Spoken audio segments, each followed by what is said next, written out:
राज्यभरातील शेतकऱ्यांसाठी आजच्या अतिशय महत्त्वाच्या ठळक बातम्या आणि शेतकऱ्यांसाठी नवीन वर्षाची देखील भेट पाहायला मिळत आहे। आता लवकरच शेतकऱ्यांच्या खात्यावरती रक्कम देखील जमा होणार आहे। त्याचबरोबर शेतकऱ्यांसाठी अतिशय महत्त्वाच्या आणि दिलासा देणारी देखील बातमी आलेली आहे। जे शेतकरी मित्र व्हिडिओला शेवटपर्यंत पाहतील त्यांना सविस्तर बातम्या पाहायला मिळणार आहेत। त्यासाठी शेतकरी मित्रांनो या व्हिडिओला नक्की शेवटपर्यंत पहा आणि चॅनलवरती जर नवीन आलेला असाल तर आताच खाली दिलेल्या पांढऱ्या कलरच्या सबस्क्राइब बटनला क्लिक करून या चॅनलला नक्की सबस्क्राइब करा, जेणेकरून तुम्हाला अशाच महत्त्वपूर्ण ठळक बातम्या या चॅनलवरती पाहायला मिळतील। तर चला पाहूयात आजच्या अतिशय महत्त्वाच्या ठळक बातम्या। पहिलीच मोठी बातमी, लाडकी बहिणीसारखे शेतकऱ्यांच्या खात्यावरती थेट मदत, कृषी मंत्री कोकाटे यांची माहिती। सध्या जर पाहायला गेलं तर शेतकऱ्यांसाठी मोठी बातमी आहे। आता लवकरच राज्यातील शेतकऱ्यांना आर्थिक दिलासा मिळणार असल्याचे पाहायला मिळत आहे। लाडकी बहिणीसारखे शेतकऱ्यांच्या खात्यावरती थेट मदत जमा होणार असल्याची माहिती राज्याचे कृषी मंत्री माणिकराव कोकाटे यांनी दिली आहे। त्यानुसार आता लवकरच राज्यातील शेतकऱ्यांना आर्थिक दिलासा मिळणार आहे। अवकाळी पावसामुळे नुकसान झालेल्या शेतकऱ्यांना जवळपास 16,219 कोटी रुपयांचा निधी, मुख्यमंत्री देवेंद्र फडणवीस यांची माहिती। एकंदरीत जर पाहायला गेलं तर राज्यातील शेतकऱ्यांसाठी मोठी बातमी आहे। अवकाळी पावसामुळे नुकसान झालेल्या शेतकऱ्यांना जवळपास 16,219 कोटी रुपयांचा निधी आतापर्यंत वितरित करण्यात आला असल्याची माहिती राज्याचे मुख्यमंत्री देवेंद्र फडणवीस यांनी दिली आहे। त्यामुळे राज्यातील शेतकऱ्यांना आर्थिक मदत मिळाली आहे। त्याचबरोबर शेतकरी मित्रांनो, सप्टेंबरमध्ये झालेल्या अतिवृष्टीच्या नुकसानीपोटी देखील शेतकऱ्यांच्या खात्यावरती आता नुकसान भरपाईची रक्कम ही जमा होण्यास सुरुवात झाली आहे। त्यामुळे आता लवकरच राज्यातील नुकसान भरपाईपासून वंचित राहिलेल्या शेतकऱ्यांच्या खात्यावरती रक्कम ही जमा होणार आहे। आणि शेतकरी मित्रांनो, नुकसान भरपाईसाठी पात्र असलेल्या जिल्ह्यांची यादी आपण पुढे पाहणार आहोत। त्यासाठी व्हिडिओला शेवटपर्यंत पहा आणि तुमचा देखील जिल्हा कोणता आहे कमेंट करून नक्की कळवा। दुधाला अनुदान मिळालं अन घर आनंदानं न्हालं, पशुसंवर्धन व दुग्ध विकास विभागाची योजना। सध्या पाहायला गेलं तर सहकारी दूध संघ खासगी प्रकल्पांना दूध पुरवठा करणाऱ्या दूध उत्पादक शेतकऱ्यांना गायच्या दुधासाठी पूर्वी प्रति लिटर 5 रुपये तर नंतरच्या कालावधीमध्ये 7 रुपयांचे अनुदान देण्याची योजना पशुसंवर्धन व दुग्ध विकास विभागामार्फत राबवली। या अनुदानाचा लाभ मिळाल्यामुळे सध्या दूध उत्पादक शेतकऱ्यांमध्ये आनंदाचे वातावरण पाहायला मिळत आहे। कापसाला योग्य भाव मिळेना, शेतीचे आर्थिक गणित कोलमडले, शेतकरी हवालदिल, लागवड खर्च उत्पन्नाचाही ताळमेळ बसेना सध्याचे चित्र। सध्या जर पाहायला गेलं तर गतवर्षीपेक्षा यावर्षी निसर्गाने सुरुवातीपासूनच साथ दिली, त्यामुळे शेतकरी वर्गही आनंदी होता। परंतु आता कापसाला योग्य भाव मिळत नसल्यामुळे शेतकऱ्यांची आर्थिक परिस्थिती कोलमडून गेली आहे। खरीप व रब्बी हंगामामध्ये होत झालेला खर्च कसा भरून काढावा, उसनवारी कशी फेडावी असे अनेक प्रश्न शेतकऱ्यांपुढे उभे असल्याचे चित्र आहे। नुकसान भरपाई संदर्भातील मोठी बातमी, छत्रपती संभाजीनगर विभागातील नुकसान भरपाईसाठी पात्र असलेल्या जिल्ह्यांची यादी जाहीर। एकंदरीत जर पाहायला गेलं तर छत्रपती संभाजीनगर विभागातील जालना, हिंगोली, परभणी, बीड, धाराशिव, छत्रपती संभाजीनगर आणि लातूर या जिल्ह्यांचा समावेश पाहायला मिळत आहे। या जिल्ह्यातील शेतकऱ्यांच्या खात्यावरती आता लवकरच नुकसान भरपाईची रक्कम ही जमा होणार आहे। त्यामुळे आता लवकरच शेतकऱ्यांना आर्थिक मदत मिळणार आहे। आणि शेतकरी मित्रांनो, नुकसान भरपाईसाठी पात्र असलेल्या पुढील जिल्ह्यांची यादी देखील आपण पाहणार आहोत। त्यासाठी व्हिडिओला शेवटपर्यंत पहा आणि तुमचा जिल्हा कोणता आहे तो देखील कमेंट करून नक्की कळवा।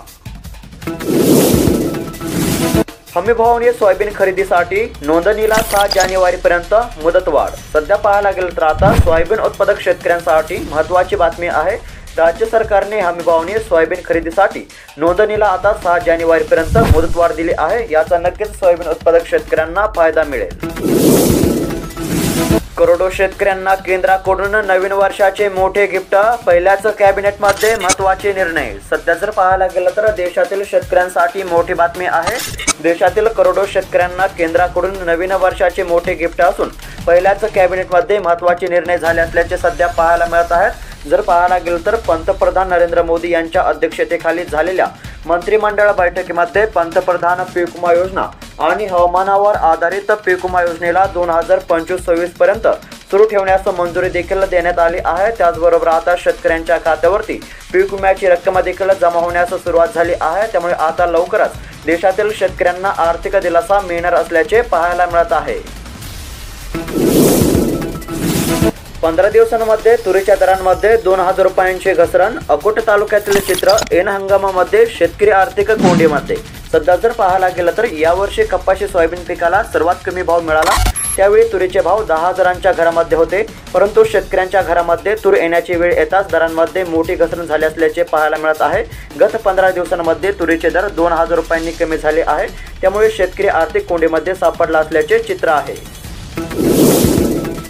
लाडक्या बहिणींच्या खात्यावरती जानेवारीचे 1,500 रुपये कधी येणार? समोर आली मोठी अपडेट. सध्या जर पाहायला गेलं तर राज्यातील महिलांसाठी महत्त्वाची बातमी पाहायला मिळत आहे.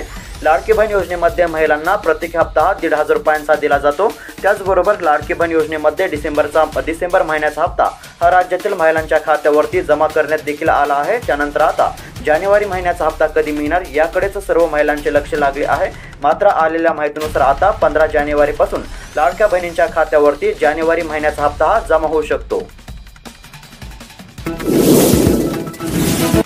मोठी बातमी. पुणे विभागातील नुकसान भरपाईकरिता सातारा, सोलापूर आणि सांगली जिल्ह्यांचा समावेश. सध्या जर पाहायला गेलं तर आता नुकसान भरपाईसाठी पात्र असलेल्या काही जिल्ह्यांची यादी समोर आली आहे. यामध्ये सातारा, सोलापूर आणि सांगली जिल्ह्यांचा समावेश आहे. या 3 जिल्ह्यातील शेतकऱ्यांच्या खात्यावरती देखील आता नुकसान भरपाईची रक्कम ही जमा होणार आहे. त्यामुळे आता लवकरच सातारा, सोलापूर आणि सांगली जिल्ह्यातील शेतकऱ्यांना आर्थिक मदत मिळणार आहे. त्याचबरोबर शेतकरी मित्रांनो, नुकसान भरपाईसाठी पात्र असलेल्या पुढील जिल्ह्यांची यादी देखील आपण पाहणार आहोत. त्यासाठी व्हिडिओला शेवटपर्यंत पहा आणि तुमचा देखील जिल्हा कमेंट करून नक्की कळवा. नववर्षामध्ये शेतकऱ्यांना शेतमालाच्या दरवाढीची अपेक्षा. दर घटल्याने शेतकरी चिंतेत. आर्थिक बजेट कोलमडणार. एकंदरीत जर पाहायला गेलं तर यंदा कापसाचे उत्पादन हे कमी आहे. त्या तुलनेमध्ये खासगी बाजारपेठेमध्ये कापसाला अत्यल्प दर मिळत आहे. सोयाबीनने देखील शेतकऱ्यांच्या डोळ्यामध्ये पाणी आणले. सोयाबीनचे दर 4,000 रुपयांच्या खाली असल्यामुळे शेतकरी आर्थिक कोंडीमध्ये सापडलेले आहेत. यंदा पावसामुळे तसेच पुरामुळे शेतीचे नुकसान झाल्यामुळे कापसाचे उत्पादन देखील कमी झाले आहे. कापूस पिकावर मोठ्या प्रमाणावरती खर्च होत असल्यामुळे कमी दरामध्ये कापूस विकणे शेतकऱ्यांना परवडत नाही. त्यामुळे नववर्षामध्ये शेतमालाची दरवाढ व्हावी अशी अपेक्षा सध्या शेतकऱ्यांना आहे. धान उत्पादक शेतकऱ्यांसाठी महत्त्वाची बातमी. धान उत्पादक शेतकऱ्यांना यंदा देखील प्रति हेक्टरी 20,000 रुपयांचे बोनस देण्यात येणार. मुख्यमंत्री देवेंद्र फडणवीस यांची घोषणा. सध्या पाहायला गेलं तर राज्याच्या हिवाळी अधिवेशनामध्ये धान उत्पादक शेतकऱ्यांना यंदा देखील प्रति हेक्टरी 20,000 रुपयांचे बोनस देण्यात येणार असल्याची घोषणा राज्याचे मुख्यमंत्री देवेंद्र फडणवीस यांनी केली होती. त्यानुसार सध्या आता धान उत्पादक शेतकऱ्यांना बोनसची प्रतीक्षा असल्याचे पाहायला मिळत आहे. यंदा हरभरा, ज्वारी, मक्याची 100% अधिकची पेरणी. गहू मालामाल करणार की हरभरा? रब्बीमध्ये 23,000 हेक्टरने पेरा वाढला. सध्या पाहायला गेलं तर जळगाव जिल्ह्यामध्ये यंदा दमदार पाऊस झाल्यामुळे रब्बीच्या पेरणी क्षेत्रामध्ये वाढ झाली आहे. 2023च्या हंगामामध्ये ज्या पिकांचे क्षेत्र घटले होते त्या पिकांच्या लागवड क्षेत्रामध्ये यंदा मोठी वाढ झाली आहे. हरभरा, ज्वारी व मका या पिकांनी लागवडीची 100 गाठली आहे. त्याचबरोबर हरभरा, ज्वारी व मक्याची जिल्ह्यामध्ये सरासरीपेक्षा अधिकची पेरणी झाली असल्याची माहिती कृषी विभागाकडून देण्यात आली आहे. पीएम किसान योजनेसंदर्भातील महत्त्वाचे अपडेट. 19वा हप्ता कधी येणार पहा सविस्तर. सध्या जर पाहायला गेलं तर 18वा हप्ता 5 ऑक्टोबर 2024ला पात्र शेतकऱ्यांच्या खात्यावरती जमा करण्यात आलेला होता. प्रत्येक 4 महिन्यांनी या योजनेचे पैसे पात्र शेतकऱ्यांच्या खात्यावरती जमा करण्यात येत आहेत. त्यानुसार आता 19वा हप्ता हा फेब्रुवारी महिन्याच्या पहिल्या आठवड्यामध्ये जमा होण्याची शक्यता आहे.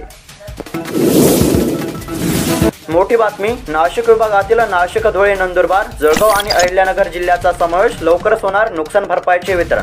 सध्या पाहायला गेलं तर आता नुकसान भरपाईकरिता नाशिक विभागातील नाशिक, धुळे, नंदुरबार, जळगाव आणि अहिल्यानगर जिल्ह्याचा समावेश पाहायला मिळत आहे.